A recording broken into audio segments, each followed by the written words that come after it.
When you look at, I mean, United have had some of the best managers in the world follow Sir Alex Ferguson, and they've all been relative failures compared to other stages of their careers. Do you think that partly that's down to the structural element of this, that there just isn't the support that top managers need? I don't know what's going on, but since the Sir Alex Ferguson left, I saw not evolution in the club. The progress was zero. For example, we have an interesting point that how the club as Manchester United, after Ole, they bring sport directive Ralph Rangnick, which is something that nobody understands.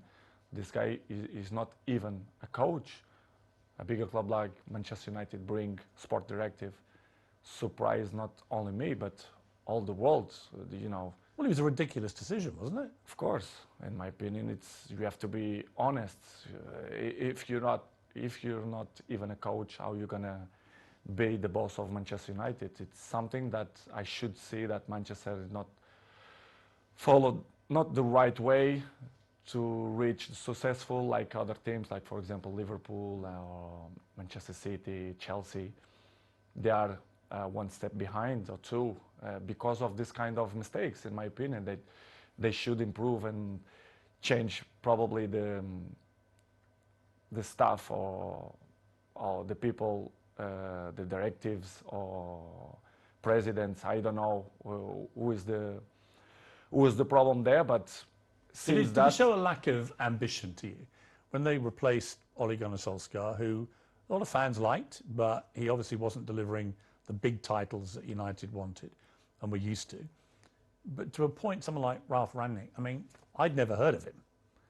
And I'm thinking, had you heard of him? No, of course not. You'd never heard of this guy? Nobody, and the people who I speak, nobody knew it. Who is him? So suddenly did you call him the boss? Of course, I respect. We have to call because he assumed the job. Regardless, all the coaches that I had in my career, I call them boss because if they assume the job, we have to call in that way. But in the end, deep inside me, I never saw him as a boss because I saw some points that I never agreed, and he stopped in a time as well. Because if you're not being a coach, the next 5 years, you're gonna lose the identity of to be a coach. So surprised me a lot. But in the same way, don't surprise me a lot because if you see the structures, they keep it the same. So the coaches didn't surprise me, but was a tough moment. What was extraordinary was very quickly after Rangnick took over, it started briefing journalists that you weren't pressing enough and that maybe it would be a good idea if you moved on from the club. And I'm like, who is this guy? And why is he saying this to the man who's scoring the goals? To be honest, Piers, it's something that I don't understand. It's the new coaches that coming around, they think they find the last Coca-Cola in the desert, which is I don't understand. The football there invents many years. So, but I respect any coach have a different approach, different opinions, different mentality, but kind of some points that you not agree. So I'm always like that in my life. I'm always been besides the best coaches in the world, Zidane, Ancelotti, Mourinho, Fernando Santos, Allegri.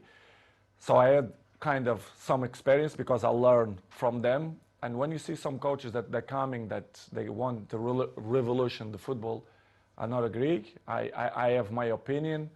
They agree or they disagree, but it's part of the business because in the end of the day, I'm in a club to win. And with my experience, I want to help, like always. And some coaches that don't accept. And, it's part of the job. Did he know what he was doing, Rangnick, or not? At a club like United?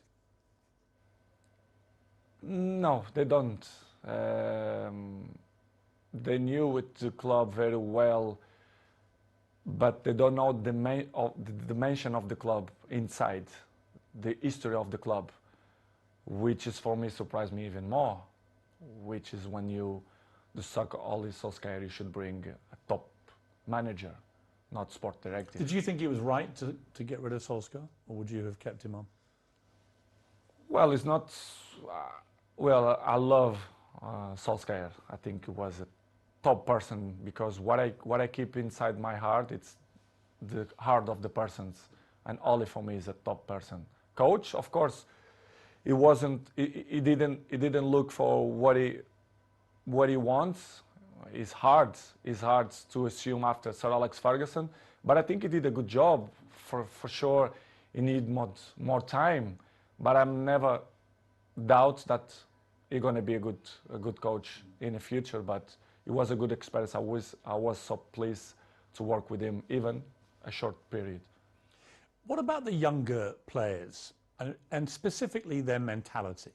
Because it seemed to me, just from what I was reading, that when you were originally at Manchester United as a young 18-year-old, that you had huge respect for the older players, the Keanes and these guys in the dressing room, and you would soak up their experience, their wisdom and so on. Did you get that same respect, do you think, from the younger players? I don't mean that they don't respect the experienced players or the oldest players. I don't think that word is the best one, but they live in a different era. I can see my kid, they have 12 years old. The mentality, they are not the same. They are not suffer that. What's the difference? The anger. I think the anger. I think that they have the things more easily. Everything it's easily. They don't suffer. And I think they don't care. I don't mean only a few in Manchester United, but all the teams, all leagues in the world, the youngers, they are not the same of my generation. But we cannot blame them because it's part of the life, the new generation and the new technologies that avoid, they distract them for another thing. So, but they are not the same. They listen, but this is why we have 2 years. You listen from one side and they go away from another side. So don't surprise me, but in the same way, it's a little bit shame because if they have the best examples in front of your eyes and if they don't at least copy what you did for me, it's kind of weird because I remember when I was 18, 19, 20s, I'm always look to see the best players, Van Nistelrooy, Ferdinand, Roy Keane, and Giggs. This is why I have the successful that I have and longevity, because I take care of my body, my mentality, my head, because I see these guys and I learn from them. When you try and give advice to these younger players, what do you say to them? What do you try and guide them to be like? I think the best advice, I'm not the kind of guys to like to give advices. I prefer to be as example. Yes. Because I'm an example. I'm there every morning. I do the same stuff. I'm probably the first ones to arrive and the last ones to go out. I think the details speak for itself. So, because as I told you before, they listen one thing and in 2 minutes they already forgot and do it whatever they think it's better. This is why I say I like to lead by example. And some ones they follow me, not much, but see, I just find that incredible. That if I was a young footballer and I had Cristiano Ronaldo at my club, that I wouldn't want to spend every second watching him, listening to him, observing the way you go about your business. And yet, from what you're saying, clearly, they're not interested. They don't care. Some ones, yes, but most of them, no. But for me, it's not surprise me. Don't surprise me because they're not going to have longevity careers, in my opinion. It's impossible. It's impossible to see, for example, my generation, you see many players, they reach 36, 37, 38 in a high level. I think this generation, you're going to count by your hands how many going to reach in that level, because this years of preparation, it helps a lot. Who are the players in the world that you most admire for their mental strength, their attitude? It's difficult question because I'm always can say what I see from my eyes. For example, if you tell me what I see, for example, in Manchester United, I can mention probably Dalot, Diogo Dalot. His example is young, but he's very very professional, and I'm not doubt that he's gonna reach, he's gonna have longevity in the football because he's young, he's smart, intelligent, and he's very professional. You have a few ones more, but like him, it's difficult to say. Probably Martinez, Casemiro's 30s, but I will say